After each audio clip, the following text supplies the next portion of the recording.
Halo, apa kabar? Saatnya Anda menyimak berita Palembang bersama saya Agisa Febila. Sejumlah berita menarik akan kami sajikan untuk Anda dan berikut 3 berita utama hari ini.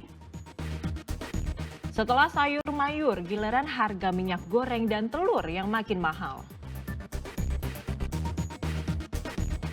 Tertipu jasa titip alias just tip coklat dari Dubai, seorang perempuan rugi 50 juta rupiah.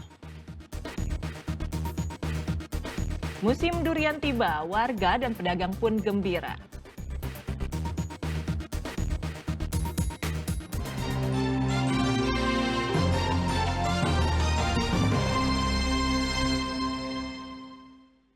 Kenaikan harga makin membuat ibu rumah tangga pusing 7 keliling. Setelah harga sayur mayur, kini harga minyak hingga telur pun ikut naik. Bahkan minyak curah di sejumlah pasar di Palembang sudah Rp20.000 per kilogramnya.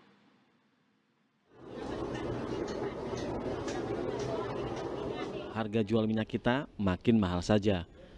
Minyak kita alias minyak goreng kemasan rakyat yang kenyataannya ternyata makin tidak merakyat. Minggu lalu harganya masih 16.000. Tapi di sejumlah pasar di Palembang harganya kini 17.000 ukuran 1 liter.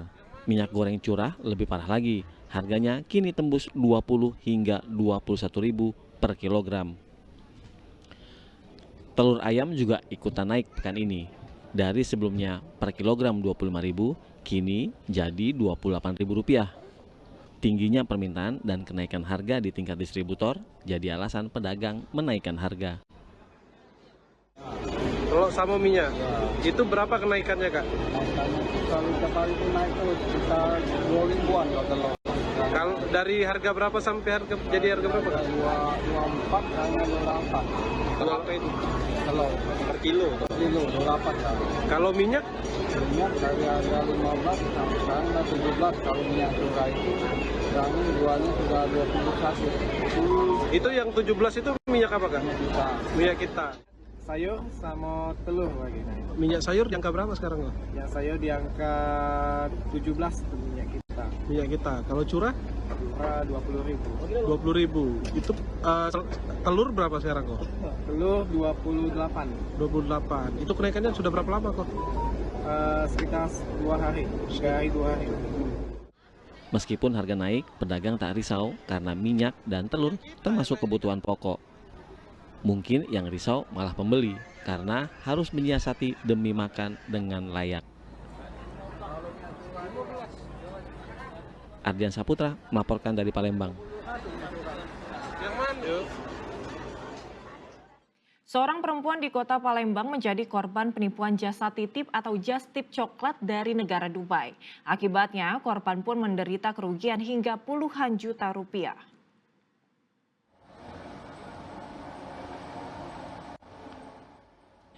Niat hati makan coklat dari Dubai, Ajeng Putri Pratiwi kini hanya bisa gigit jari. Pesanan coklatnya di media sosial melalui jasa titip atau just tip tak kunjung datang. Kerugian tak tanggung-tanggung, Ajeng harus kehilangan uang sebesar 50 juta rupiah karena tertipu jasa titip. Kejadian bermula saat korban tertarik membeli coklat dari Dubai melalui jasa titip dengan harga 1 juta rupiah yang dilihatnya di media sosial. Karena coklat tak kunjung datang, korban meminta uang kembali. Namun, alih-alih membantu, penipu justru meminta kembali uang untuk proses refund. Tanpa disadari, korban pun mentransfer uang secara bertahap hingga total mencapai 50 juta rupiah. Harapannya yo semoga bisa balik duit itu, kalaupun juga tidak bisa full juga setengahnya, kalaupun juga tidak bisa baliknya sama sekali yo semoga dapat jerat sih pelakunya bisa ditangkap ya.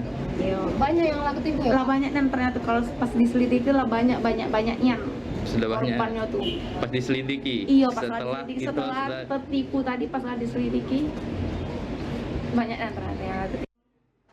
Berhati-hatilah jika Anda akan memesan barang melalui media sosial. Pastikan terlebih dahulu jika penjual benar-benar terpercaya agar tidak tertipu dengan iming-iming yang menjanjikan.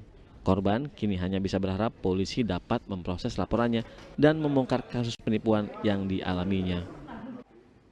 Dedi Irwansyah melaporkan dari Kota Palembang.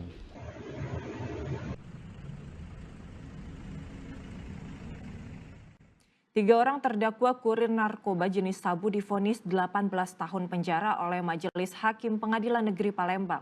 Ketiganya dinilai terbukti secara sah dan meyakinkan melakukan tindak pidana peredaran narkoba.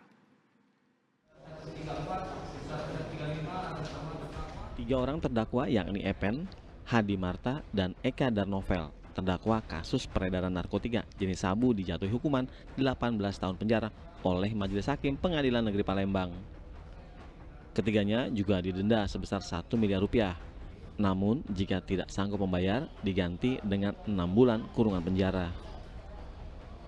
Vonis ini lebih ringan 1 tahun 6 bulan dari tuntutan jaksa penuntut umum yang menuntut ketiganya dengan hukuman 19 tahun 6 bulan penjara. Majelis Hakim berkeyakinan ketiga terdakwa secara sah dan terbukti melakukan tindak pidana melawan hukum untuk mengedarkan dan memiliki narkoba golongan 1 lebih dari 5 gram, yakni narkoba jenis sabu seberat 3 kg. Pidana penjara selama 18 tahun serta denda sebesar 1 miliar rupiah dengan ketentuan jika denda tidak dibayar oleh terdakwa maka akan diganti dengan pidana penjara selama 6 bulan. 3. Menetapkan masa penangkapan dan penahanan yang telah dijalani oleh terdakwa dikurangkan seluruhnya dari pidana yang dijatuhkan. 5. Menetapkan barang bukti 4 bungkus plastik teh Cina warna kuning yang bertuliskan Guan Yi yang berisikan narkotika jenis sabu dengan berat untuk 4.000 gram. Setelah mendengarkan vonis dari Majelis Hakim, ketiga terdakwa melalui kuasa hukum menyatakan pikir-pikir. Begitupun dengan jaksa penuntut umum. Sebelumnya, ketiga terdakwa diringkus oleh tim gabungan Polda dan Badan Narkotika Nasional Sumatera Selatan pada 12 Mei lalu ketika ketiganya membawa narkoba asal Pekanbaru ke kota Palembang. Ardian Saputra melaporkan dari Palembang.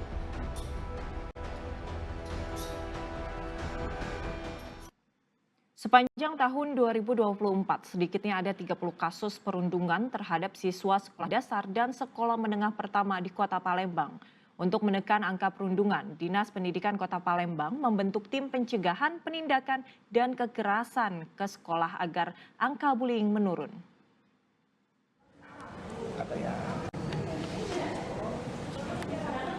Dinas Pendidikan Kota Palembang hingga akhir tahun 2024 mengakui jika angka kasus perundungan terhadap siswa sekolah dasar dan sekolah menengah pertama di Kota Palembang masih terbilang tinggi.